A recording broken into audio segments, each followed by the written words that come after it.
You're watching Open Agenda. Here's our host, Joe White. Welcome to Open Agenda. I'm your host, Joe White. In the studio with us is Mr. Mike Goldberg from Delmar. Thank you. Good afternoon. Mr. Michael Langford from Salisbury. Thank you. Thanks for having me. So in this episode, we're going to have Councilman Josh Hastings from District 4, Wycomico County Council. He has announced his candidacy for District 38B as a state delegate. But we're going to talk to him about local issues. And one of the interesting things is, he's from this area as an agronomy background, grew up on a family farm out in Mardella, went to school for public relations, has his master's degree in that. But more importantly, he has always surrounded himself with land conservation or environmental concerns as they've come up. We've started to hear presentations that are being made to the Natural Resource Conservation Advisory Committee, which is also called NRCAC or NARCAC, that involve moving spoils out of Sharps Point. Michael, I know you've done a lot of research on this. I want to see if you can come back. We bring Josh in. I'd like to ask him some questions and then get some follow-up from you. Sure thing. Would you stick around, Michael? Absolutely. Great. So when we come back, we're going to bring on Josh Hastings from 4th District, Wycomico County. So stay with us. We'll be right back. Welcome back to Open Agenda. In the studio with us now is Councilman Josh Hastings from the 4th District, Wycomico County. Thanks for coming out. Thank you. Thanks for having me. Mr. Michael Langford, thanks for sticking around. Thanks for having me. So we've definitely talked a lot on the show, and there's been lots of folks come into public comments to talk about 287G, the proposal for an MOA with Department of Corrections and ICE. And I want to get a sense for how do you feel about how this process has unfolded, and did you feel like you got the information you needed at the work session back in October?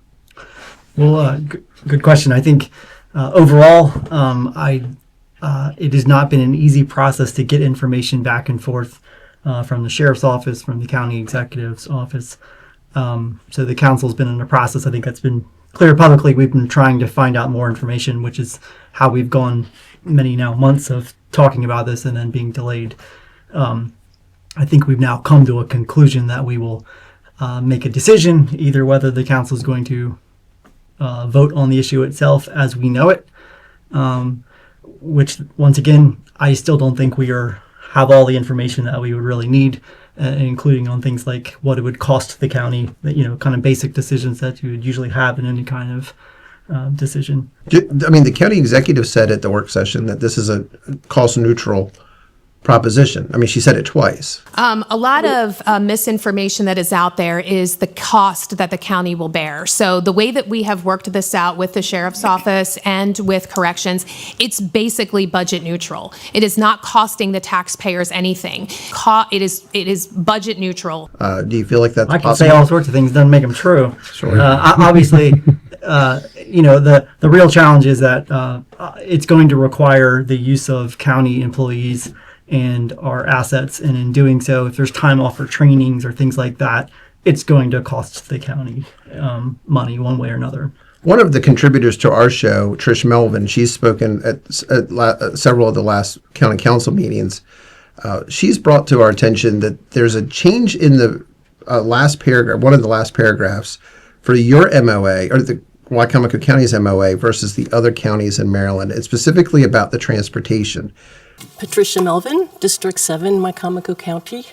So I went and looked at the actual forms because it is a boilerplate form.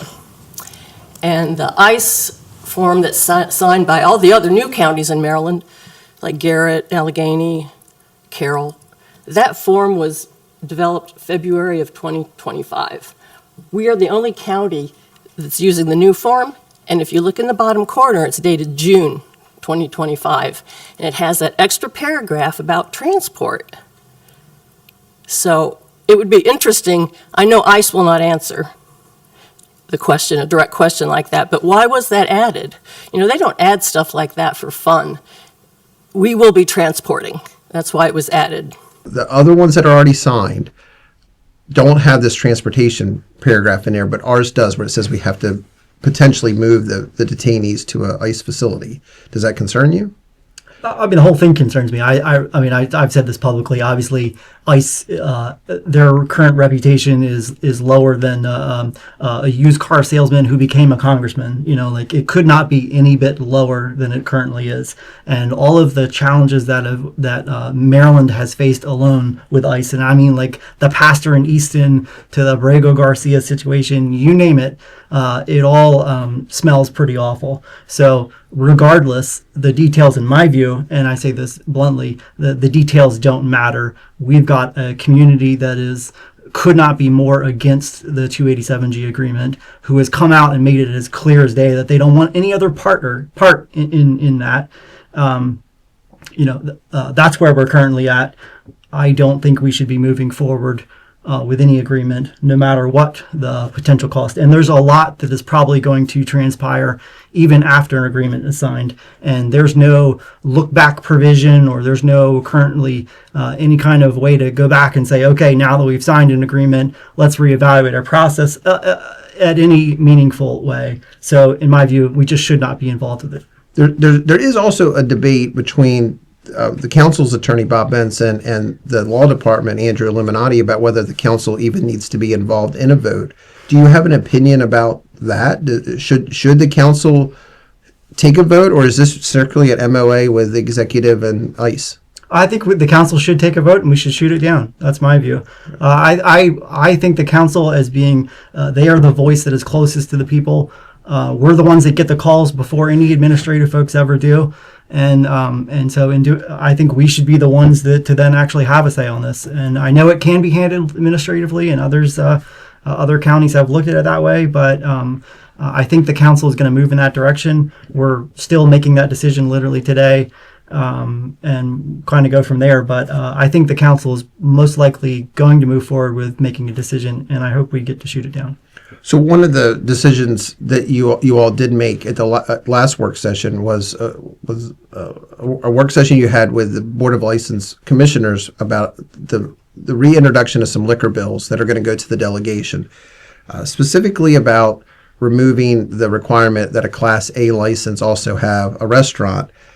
What you voted on so far was a consensus to move forward to see a resolution. So it was 4-3. You voted for it, but you also had a lot of caveats. You wanted some guardrails put in place. Could you explain why you voted for that, but also why do you want these guardrails, and do you think that they will be effective?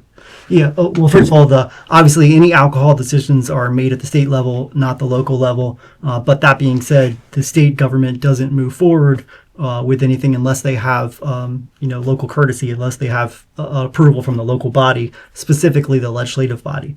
So what we want to see more than anything else is that we do not have any additional licenses for any more alcohol. I think it is very much a positive thing that there is less alcohol being consumed across all age groups, across all groups of folks.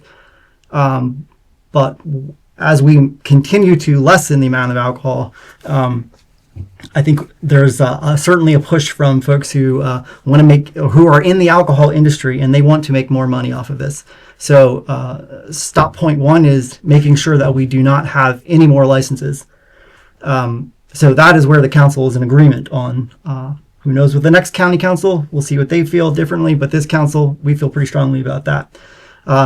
Specifically with the Class A license, the decoupling, or at least of that component that you have to have a restaurant, I made it clear that my support would only go forward if we have a cap on the amount of space. We don't want to open this up to be another liquor warehouse. And in my district, it includes the college, Salisbury University. We have a long history in this area in my district of some very large college parties that were fueled by alcohol. We don't want to go back to that.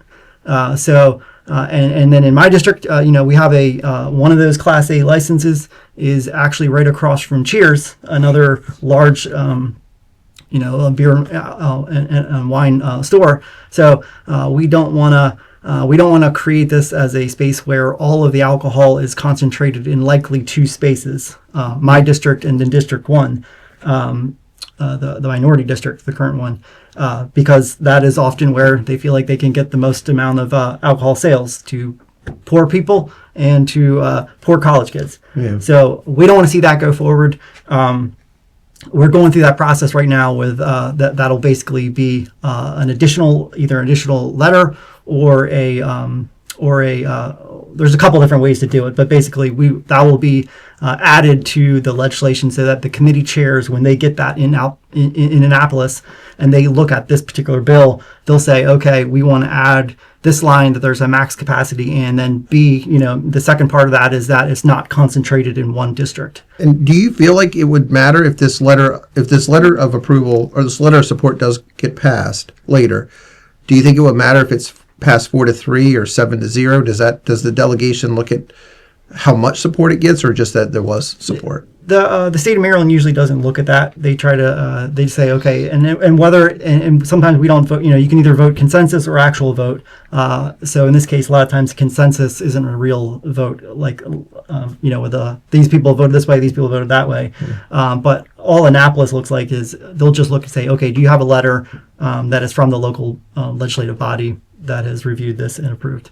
So we did just recently get a chance to take some tours of some properties for potential partnership parks with the Department of Natural Resources. You're on the NRCAC committee as a councilman, and I know that you're with Land Conservation. You do a lot with that. Can you explain a little bit about each of those areas and how are they related, and maybe how are they not related?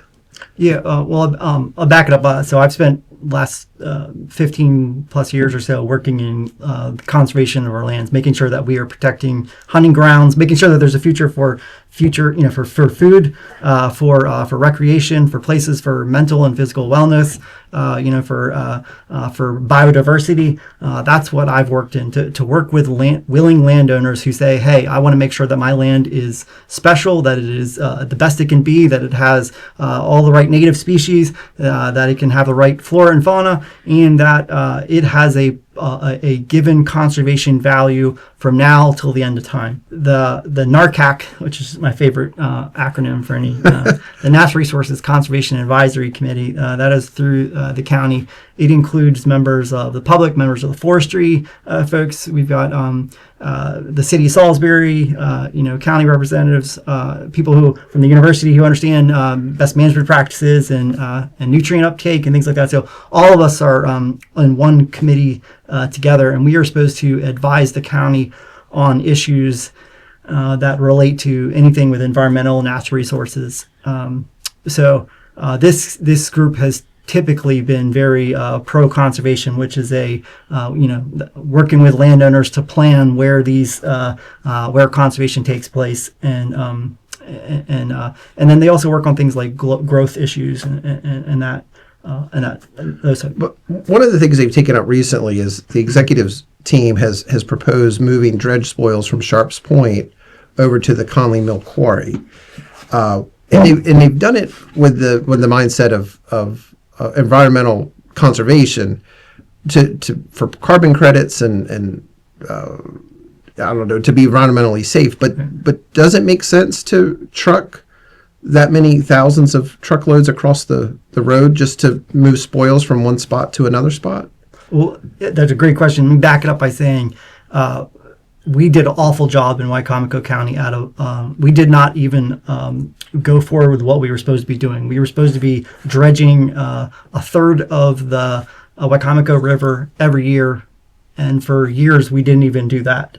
That is basically now we have essentially a ton of sediment, or many tons of sediment that is continued to deposit, and that has made shipping very challenging. And so you've got a lot of really important companies. We are, as you all know, by tonnage, the second largest port in the state of Maryland. That is, unless we act, that port will not continue to operate in the same way. If you're going to be carrying a bunch of stone and and other kind of things down, it's going to be very heavy. So you have to have a very deep. You have to dredge this channel. So dredging, regardless, has to take place, and then you have to put it somewhere. we're with the current location that we have, Sharps Point. We don't. It is basically getting at max capacity. Once again, this goes back to the planning side of it. Wycomico County has not done a good job in the last 15 years or so, 12 years of actually planning for our future.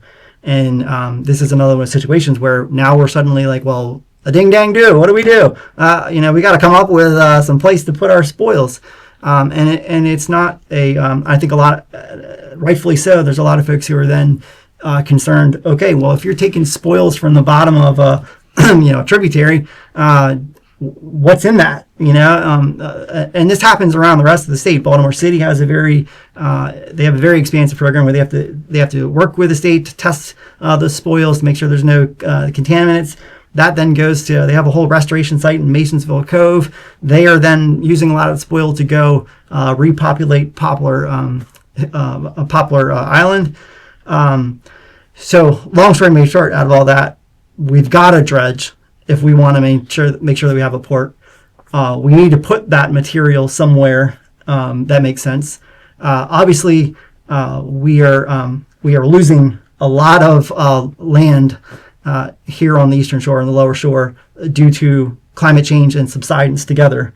That's how we've lost. My great grandmother used to live on Holland Island. It had 400 homes, had two, downtown, 2 baseball teams. It's all gone. You just take your boat right over top of it. So that's going to be the future unless we intervene. And I think spoils can be a way to do that.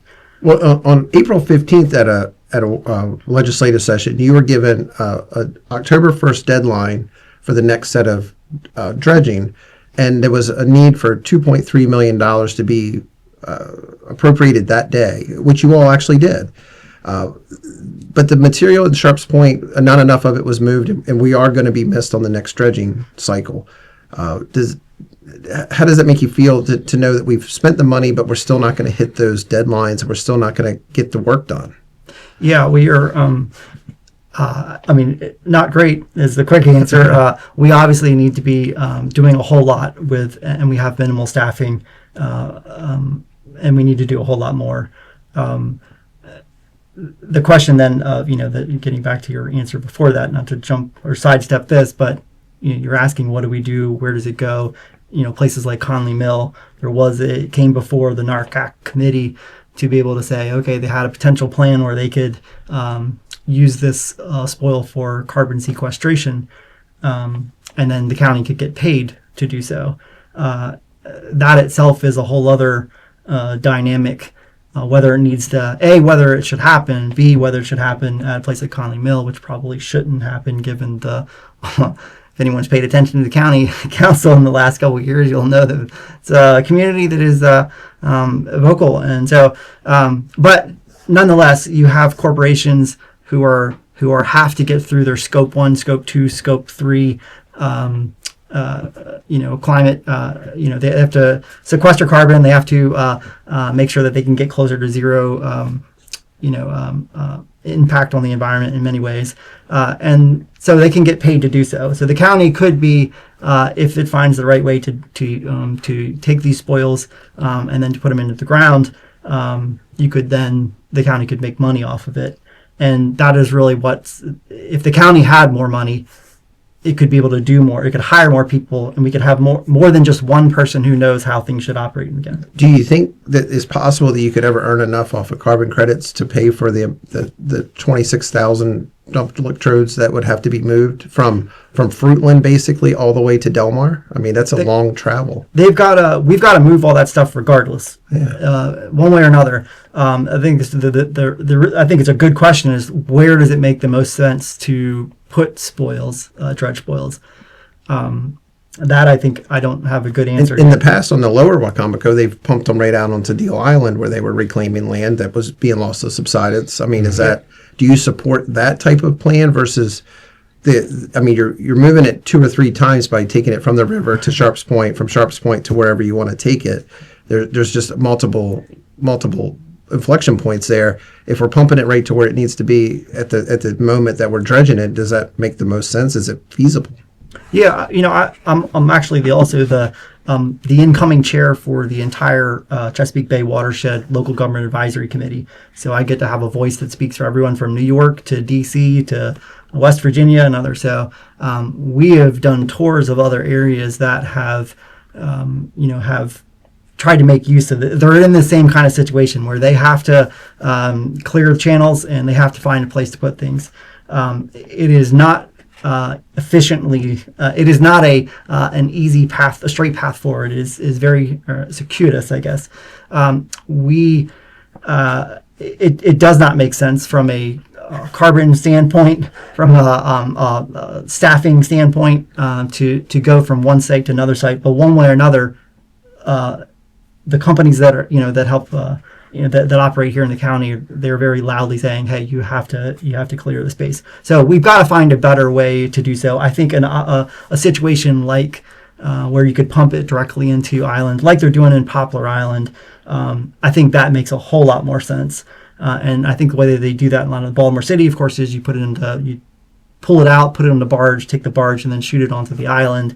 And then that is done more thoughtfully with, not only they have to test, of course, every bit of it has to be tested, but you also then are doing it with installing species that are native, that are hold the soils there. So it stays there. Yeah, so it stays there. I mean, wouldn't that eliminate the need for Sharps Point to some degree? I mean, yeah, and I don't know nearly enough of our situation with all the other parameters. We just honestly haven't gotten enough information because no one's really been looking at it in the executive branch for the last 8-12 years. Okay. And talking about your background with environmental science and conservation, do you recently announced that you're going to be running for the 38B state delegate position, and do you feel like your background here will that serve you? What your platform's going to be? Is it based off of your work with the conservation?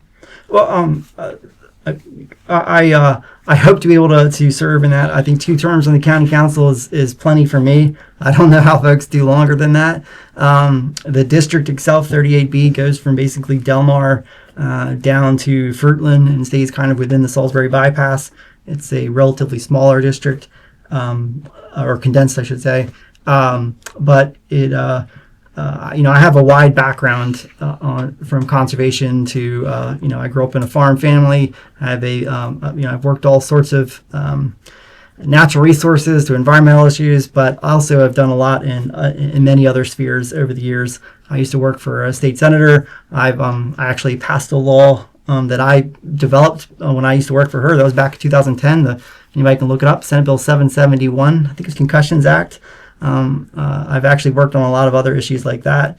So I have a master's degree in public policy. I have a pretty broad understanding of many things, but obviously, having the agricultural background, that really that's at the heart of who I am. So that's really where I'm going to be coming from in many of these issues. But I think we need to do a whole lot more in this country when it comes to strengthening democracy and lifting up people. We are not in a very good space. Given the federal government's impact.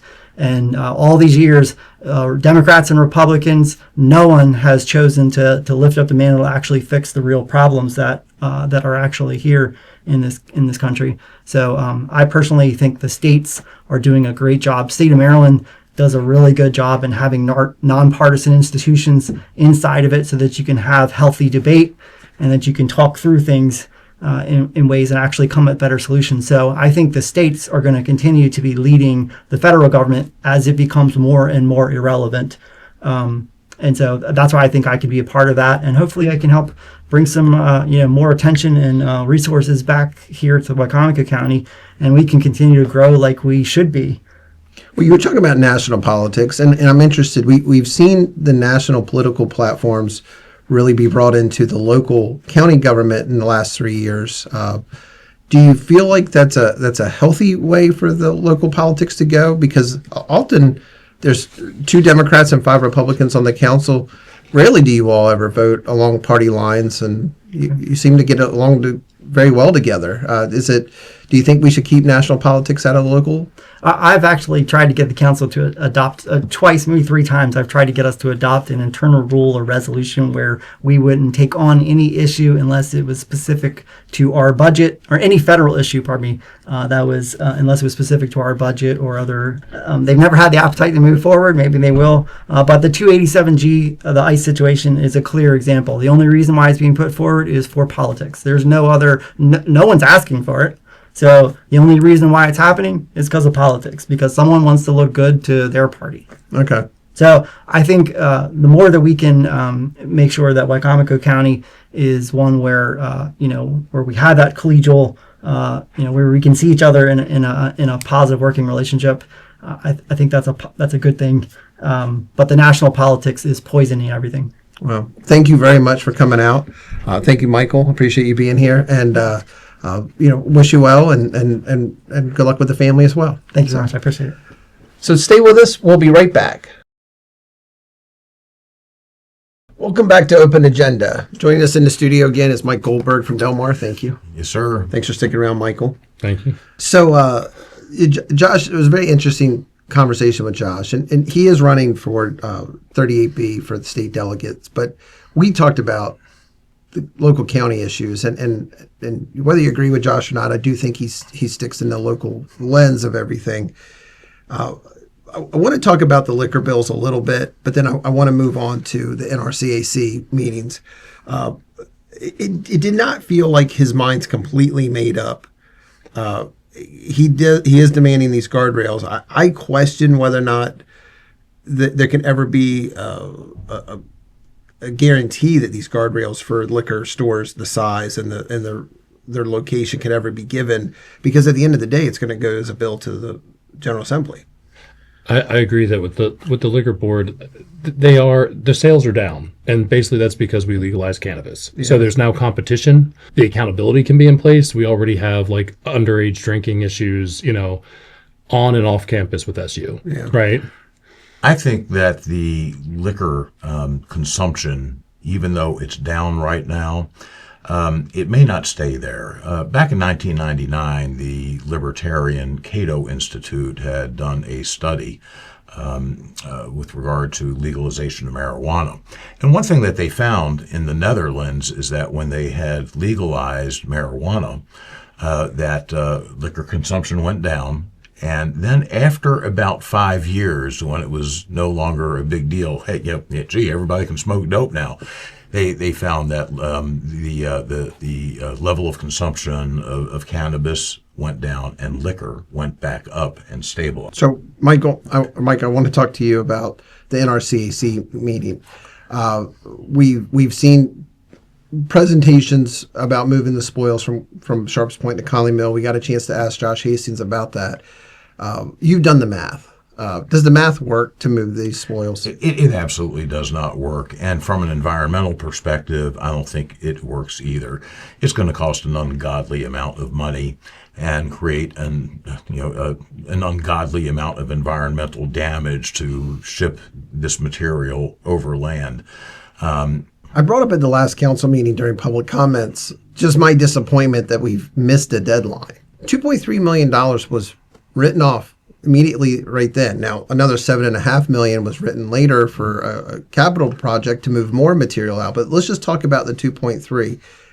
It was said that it has to be done by October 1st. It said that we were going to get dredged. We've missed a deadline. We're not going to get dredged. Josh talked about the economic impacts, the potential impacts of this. Is there any level of accountability for when people get a $2.3 million check written to them and don't deliver on the promise? Apparently, there is not any accountability. The only accountability will come from the voters to hold the people who are responsible for this failure to act.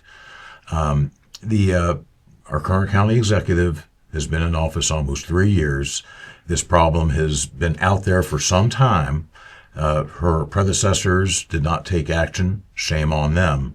But neither has our current county executive, and I'm sorry, she's the one in office now. Yeah, I mean, this was not an issue she created. It was not. But it was definitely an issue that she had the ability to remedy prior to this, and now we're talking about another remedy, which is moving material into Conley Mill, at who knows what the expense that would be, and we're not seeing results on what the money we've already spent. So we'll stay on top of the story as it unfolds. We understand there's supposed to be some more information coming, but we'll see when we see it. Yeah, don't hold your breath. Yeah. Thanks for watching this episode of Open Agenda. We'll be back later this week with another new episode.